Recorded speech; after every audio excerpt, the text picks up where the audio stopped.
আপনারা দেখছেন YouTube channel সোনালী দিনের বাজার। এই সতর্ক বাণীটি অবশ্যই দেখে নেবেন।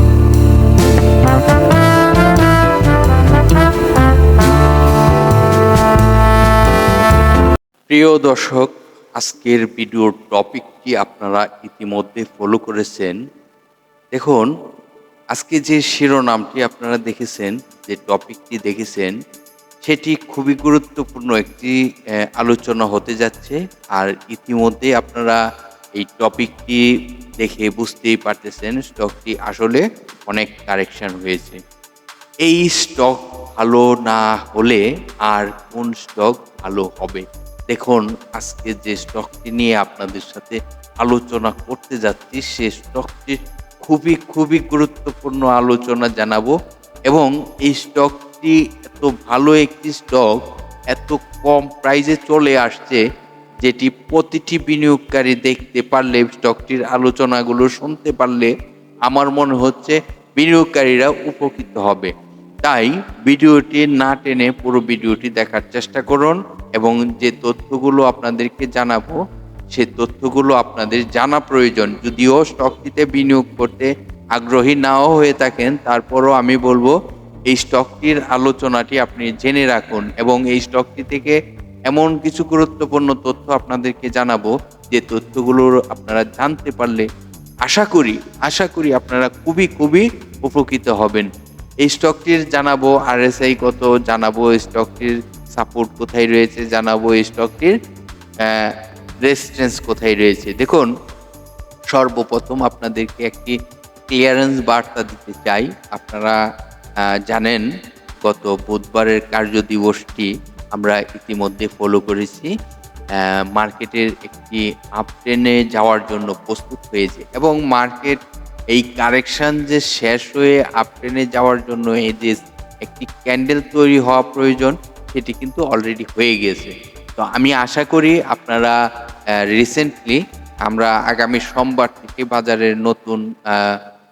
বাজারের একটি নতুন লেনদেন দেখতে পারবো, যে লেনদেনটি আশা করি আগামী দিনগুলো থেকে, যে কারেকশনের যে দিনগুলো গিয়েছে সে তার থেকেও ভালো দিন আমরা প্রত্যাশা করি এবং দেখতে পারবো। তো আমরা এই মুহূর্তে ডিএসসি 1 সূচকে ছিলাম এবং ডিএসসি 1 সূচকের অবস্থানটি আপনাদেরকে জানাতে পারলাম। আশা করি ডিএসসি 1 সূচকটি আগামী সোমবার থেকে আবার একটি সুন্দর একটি মুভমেন্ট আসবে এবং তার ধারাবাহিকতায় যেভাবে মার্কেটকে ভাড়ার জন্য যে কোয়ালিটি প্রয়োজন, কোয়ালিটিটি সেটি কিন্তু রেখে যদি বাজার ভালো হয়, তাহলে কিন্তু ভালো একটি বাজার আমরা দেখতে পারবো। এই মুহূর্তে ডিএসসির আরএসআই রয়েছে, ডিএসসি 1 সূচকের আরএসআই সেটি 37.14 এবং এই যে একটি আরএসআই আসছে, সে আরএসআই থেকে কিন্তু বিনিয়োগযোগ্য আরএসআই। আচ্ছা, এখন আপনাদের সাথে যে স্টকটি নিয়ে আলোচনা করতে যাচ্ছি, সে স্টকটির আলোচনাটি মনোযোগ দিয়ে শুনবার চেষ্টা করবেন। দেখুন, যে স্টকটি আলোচনাটি করব, সেটি ইঞ্জিনিয়ারিং সেক্টরের একটি স্টক।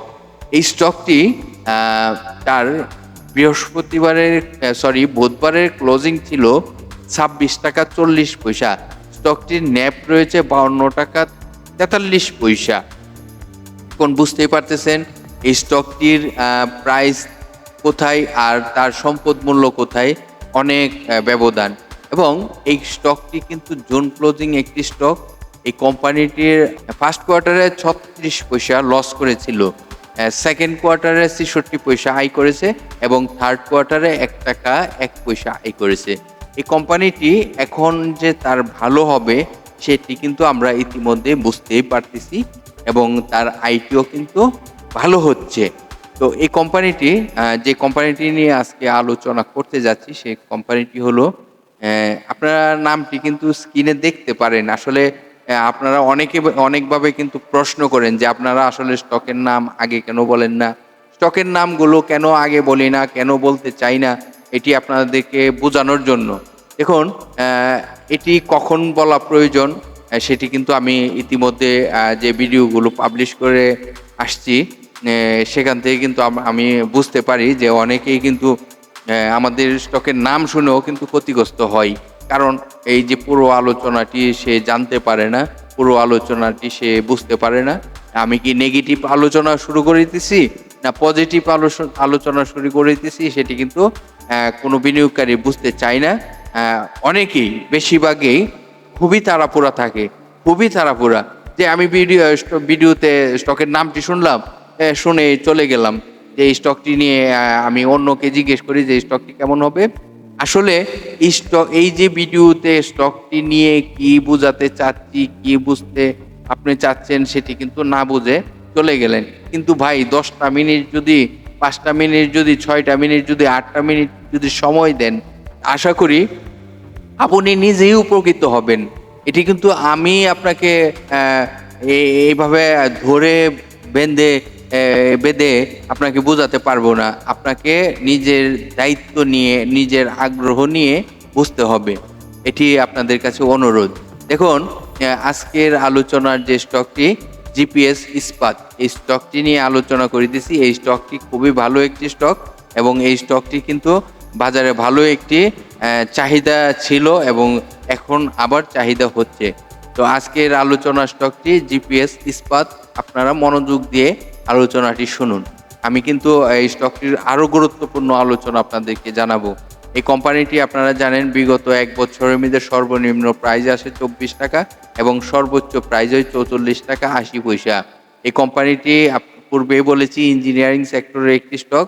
এই কোম্পানিটির যদি শেয়ার সংখ্যাটি বলি, এই কোম্পানিটির টোটাল শেয়ার সংখ্যা রয়েছে আ ৪৮,৩৮,৪৫,৪৫৬টি শেয়ার সংখ্যা রয়েছে।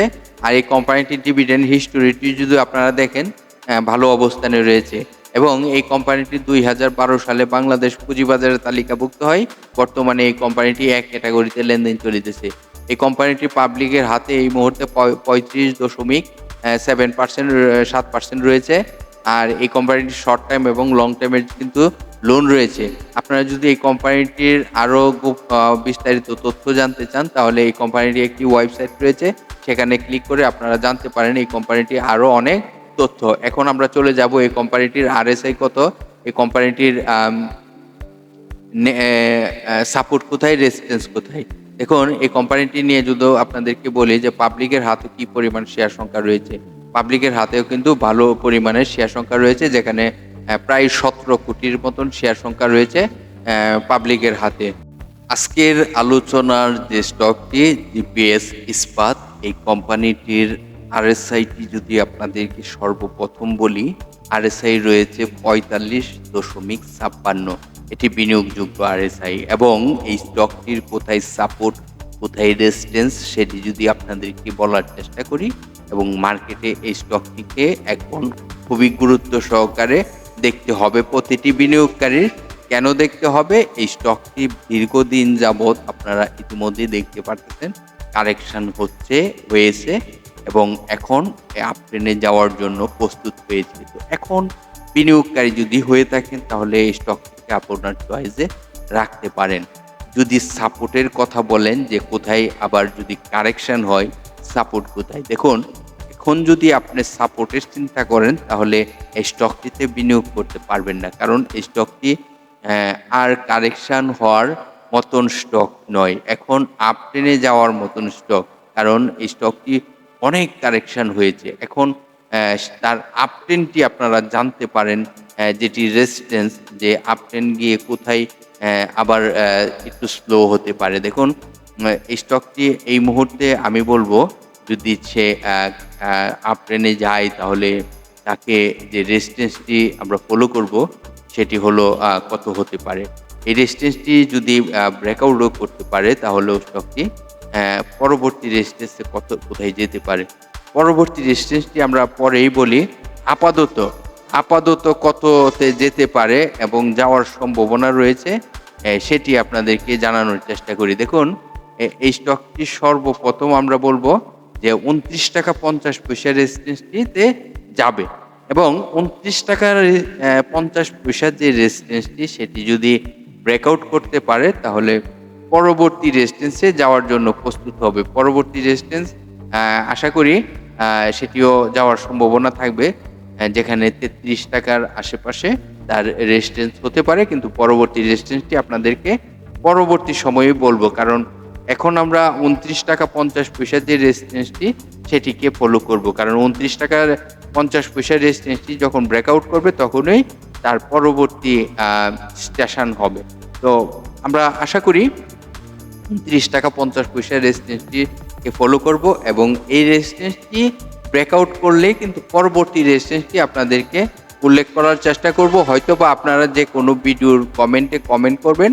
আমরা আপনাদেরকে এই পরবর্তী রেজিস্ট্যান্সটি জানানোর চেষ্টা করব। তো আশা করি আপনারা আজকের আলোচনার যে ভিডিওটি, সেখানে যে স্টকটি নিয়ে আলোচনা করেছি, সেই স্টকটির খুবই গুরুত্বপূর্ণ আলোচনাটি মনোযোগ দিয়ে শুনতে পারছেন, বুঝতে পারছেন। আশা করি আপনারা বিভিন্ন সোশ্যাল মিডিয়া প্ল্যাটফর্মে শেয়ার গ্রুপে যুক্ত রয়েছেন। শেয়ার করে অন্যদেরকেও সচেতন করার এবং শুনবার সহযোগিতাটি করবেন। ভালো থাকেন, সুস্থ থাকেন। আজকের মতো এখানেই বিদায় নিচ্ছি। আপনারা সকলেই জানেন মার্কেট ৪ দিনের ছুটিতে রয়েছে, যেখানে আগামী রবিবার পর্যন্ত ছুটি থাকবে। আর সোমবার থেকে আমাদের নতুন কার্যদিবস শুরু হবে আগামী সপ্তাহ। তখন আমরা পরিকল্পনা করব কোন স্টকগুলোতে বিনিয়োগ করব। তবে আমার আলোচনা শুনে এই স্টকটিতে যে বিনিয়োগ করতে হবে তা নয়। আপনারা জেনে বুঝে তারপর আপনাদের নিজেদের ডিসিশন নিজেরাই নিবেন। ভালো থাকেন। আল্লাহ হাফেজ।